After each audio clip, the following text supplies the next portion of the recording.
Yes Uttam Kumar Reddy Huzur Nagar ప్రస్తుతం రాష్ట్ర మంత్రిగా ఉన్నారు. కాంగ్రెస్ నుంచి ప్రాతినిధ్యం వహిస్తున్నారు.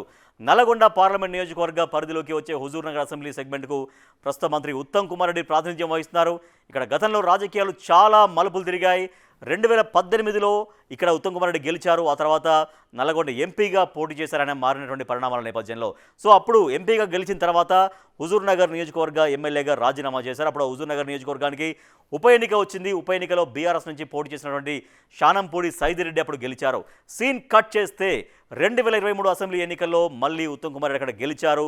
ఇప్పుడు రాష్ట్ర మంత్రిగా ఆయన కొనసాగుతూ ఉన్నారు. సో ఆయన చేసినటువంటి అభివృద్ధి ఉత్తమ ఇమేజ్ తన గెలుపులో కీలకంగా మారినప్పుడు ఉత్తమ్ కుమార్ రెడ్డికి 1,12,687 ఓట్లు రాగా శానంపూడి సైదిరెడ్డికి 67,799 ఓట్లు వచ్చాయి. సో 44,888 ఓట్ల మెజారిటీతోటి ఆయన గెలుపొందారు. ఆయన ఓటింగ్ షేర్ ఎంత రాబట్టగలిగారు అంటే 54.2%. సో మరి అప్పటి నుంచి ఇప్పటి వరకు హుజూర్ నగర్ నియోజకవర్గాన్ని ఉత్తమ్ కుమార్ రెడ్డి ఎంతవరకు డెవలప్ చేయగలిగారు, ఉత్తమ్ కుమార్ రెడ్డి ఇమేజ్ ఎంతవరకు పెరిగింది, ఎలాంటి అభివృద్ధి చేశారు, ఉత్తమ్ పనితీరు పైన హుజూర్ నగర్ వాసులు ఇచ్చినటువంటి స్కోర్ ఎంత, ఆయన నుంచి ఏం కోరుకున్నారు, బిగ్ టీవీ ఎక్స్క్లూజివ్ సర్వేలో ఎటువంటి విషయాలు చెప్పారో మనం చూద్దాం. సో ఉత్తమ్ కుమార్ రెడ్డి గురించి బిగ్ టీవీ ఎక్స్క్లూజివ్ సర్వేలో ఆయన గురించి ప్లస్ పాయింట్స్ ఏం చెప్పారో మనం చూద్దాం. ప్లస్ పాయింట్స్ చూస్తున్నాం. సెగ్మెంట్ అభివృద్ధిలో ఉత్తమ్ కీలక పాత్ర పోషిస్తున్నారు. చాలా అభివృద్ధి పనులతో పాజిటివ్ ఇమేజ్ సొంతం చేసుకున్నారు. మౌలిక సదుపాయాల కల్పన అనేది కూడా వేగంగా సాగుతుండడం అనేది ప్లస్ పాయింట్స్గా ఆయన కలిసి వస్తున్నాయి. నెక్స్ట్ ప్లస్ పాయింట్స్ చూద్దాం. నెక్స్ట్ సీనియర్ కాంగ్రెస్ నేతగా జనంలో మంచి ఇమేజ్ ఉంది.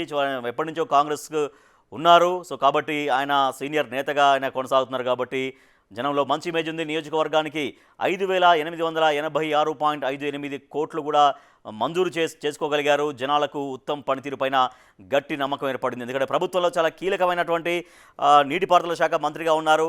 ఒక ఇంపార్టెంట్ రోల్లో ఆయన ఉన్నారు కాబట్టి నియోజకవర్గం బాగా అభివృద్ధి చెందుతుంది అన్నటువంటి నమ్మకంలో అక్కడ ఉన్నారు జనం. Plus points. నెక్స్ట్ సమస్యల పరిష్కారంలో ఉత్తమ్ చొరవ పైన హర్షం వ్యక్తం చేస్తున్నారు జనం. సెగ్మెంట్కు దూరంగా ఉన్నా కూడా జనాలకు అందుబాటులో ఉంటారు. శుభకార్యాలు విషాద సమయాల్లో కూడా తోడ్పాటుగా ఉంటారు. రాష్ట్ర మంత్రికి చాలా కీ పొజిషన్లో ఉన్నారు కాబట్టి ఆయన ఒక్కోసారి నియోజకవర్గంలో అందుబాటులో లేకపోయినా దూరంగా ఉన్నా కూడా టచ్లో ఉంటారు, జనాలకు అందుబాటులో ఉంటారు. అది ఫోన్ ద్వారా కావచ్చు, లేదంటే తన మనుషుల ద్వారా పనులు చక్కబెట్టే పరిస్థితి కావచ్చు, అవన్నీ కూడా మిస్ కాకుండా చూసుకుంటారు. శుభకార్యాలు కావచ్చు, విషాద సమయాలు కావచ్చు, అందరికీ అందుబాటులో ఉంటారు, అండగా ఉంటారు, వాళ్ళకి హాజరవుతుంటారు.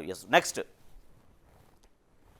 రోడ్లు, డ్రైనేజీలు, ప్రభుత్వ ఆసుపత్రులు, స్కూళ్ళు, కాలేజీల విషయంలో మౌలిక వసతులు పెంపు కోసం ప్రయత్నం చేస్తున్నారు. బీఆర్ఎస్ హయాంలో అటకెక్కినటువంటి లిఫ్ట్ ప్రాజెక్టులందరికీ కూడా మోక్షం అయ్యే విధంగా చేస్తున్నారు. ఎందుకంటే అక్కడ నల్గొండ జిల్లాలో కృష్ణానది పరివాహక ప్రాంతం కాబట్టి కృష్ణా వాటర్ ఎక్కువగా అటు ఫ్లో అవుతుంటుంది కాబట్టి కృష్ణానదికి అనుసంధానంగా ఉన్నటువంటి లిఫ్ట్ ఇరిగేషన్ ప్రాజెక్ట్స్ అన్నీ కూడా ఏమైనా పెండింగ్లో ఉంటే వాటిని కంప్లీట్ చేసే ప్రయత్నం చేస్తున్నారు. నెక్స్ట్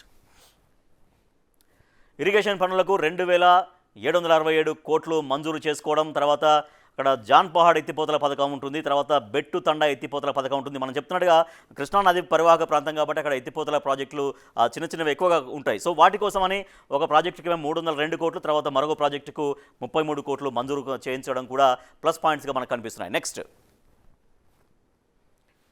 పాత వెలుగటూరు ఎత్తిపోతలకు 1,450 కోట్లు, నక్కగూడెం ఎత్తిపోతలకు 37.70 కోట్లు, దొండపాడు ఎత్తిపోతలకు 394.10 కోట్లు. ఆయన సహజంగానే నీటిపారుదల శాఖ మంత్రిగా ఉన్నారు కాబట్టి ఆయన జిల్లాలో ఆయన నియోజకవర్గంలో ఉన్నటువంటి వాటన్నిటి కోసం కూడా ఎత్తిపోతలకి నిధుల కేటాయింపు అనేది జరగడం కూడా ప్లస్ పాయింట్స్గా మనకు కనిపిస్తున్నాయి. నెక్స్ట్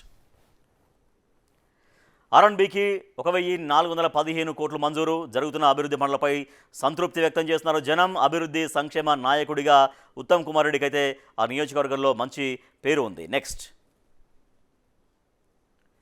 ఇంటిగ్రేటెడ్ రెసిడెన్షియల్ స్కూల్ కేటాయింపు ఆ నియోజకవర్గానికి, అలాగే గరిడేపల్లి బట్టలపాలెం బీటీ రోడ్డు మంజూరు, కొత్తూరు నక్కగూడెం బీటీ రోడ్డు పనులు షురు అయినాయి. సో ఈ బీటీ రోడ్డు మంజూరు అయినాయి, కొన్ని ప్రాంతాల్లో ప్రారంభించబడ్డాయి, నడుస్తున్నాయి కాబట్టి ఇక రవాణా సౌకర్యం మరింతగా మెరుగుపడుతున్నటువంటి ఒపీనియన్ ప్లస్ పాయింట్గా మనకు కనిపిస్తుంది. నెక్స్ట్ రోడ్ల అభివృద్ధికి హుజూర్ నగర్కు 267 కోట్లు, వ్యవసాయ విశ్వవిద్యాలయం మంజూరు చేయించుకోవడం కూడా ప్లస్ పాయింట్గా మనకు కనిపిస్తోంది. ప్లస్ పాయింట్స్ చూసాం. ఉత్తమ్ కుమార్ రెడ్డికి మైనస్ పాయింట్స్ ఏం చెప్పారు బిగ్ టీవీతో ఒక్కడి జనం. మైనస్ పాయింట్స్ మైనస్ పాయింట్స్ చూసినాం. బిజీ షెడ్యూల్తో తరచూ హైదరాబాద్ ప్రయాణం. ఇందాక మనం చెప్పినట్టుగా ఎక్కువ హైదరాబాద్లో ఉన్నప్పటికీ కూడా జనంతో టచ్లో ఉండే ప్రయత్నం చేస్తారు. బట్ అయినా కూడా అది కూడా ఒక్కో సందర్భంలో మైనస్ పాయింట్గా మనకు కనిపిస్తోంది. బిజీ షెడ్యూల్తో ఎక్కువగా హైదరాబాద్లో ఉంటారన్నటువంటి పేరుంది. తక్షణ సహాయం అవసరం వారిలో నిరాశ. అంటే ఆయన అందుబాటులో ఉంటే ఏదైనా సహాయ సహకారాలు అందించగలుగుతారు. కానీ ఒకవేళ అందుబాటులో లేకపోతే మాత్రం తక్షణ సహాయం కోసం ఎదురు చూసే వాళ్ళకి నిరాశ తప్పడం లేదు. నెక్స్ట్, మండల స్థాయి నేతలపైన ఆధారపడుతున్నటువంటి క్యాడర్. మేళ్ల చెరువు మండలంలో నెరవేరని స్టేడియం హామీ. అక్కడ స్టేడియం ఏర్పాటు చేస్తామని హామీ ఉంది. మేళ్ల చెరువు మండలంలో ఆ స్టేడియం కోసం అక్కడ యువత కావచ్చు, ప్రజలు కావచ్చు వెయిట్ చేస్తున్నారు. ఆ హామీ నెరవేరలేదు. సో ప్లస్ పాయింట్స్ చూసాం, మైనస్ పాయింట్స్ చూసాం. సో జనం ఏం కోరుకుంటున్నారు? ఎమ్మెల్యే హుజూర్ నగర్ ఎమ్మెల్యే ఉత్తమ్ కుమార్ రెడ్డి దగ్గర నుంచి అక్కడి నియోజకవర్గ జనం కోరుకుంటున్నది ఏంటి? హుజూర్ నగర్లో బస్టాండ్ సమస్య ఒకటి తీర్చాలనేది కోరుకుంటున్నారు.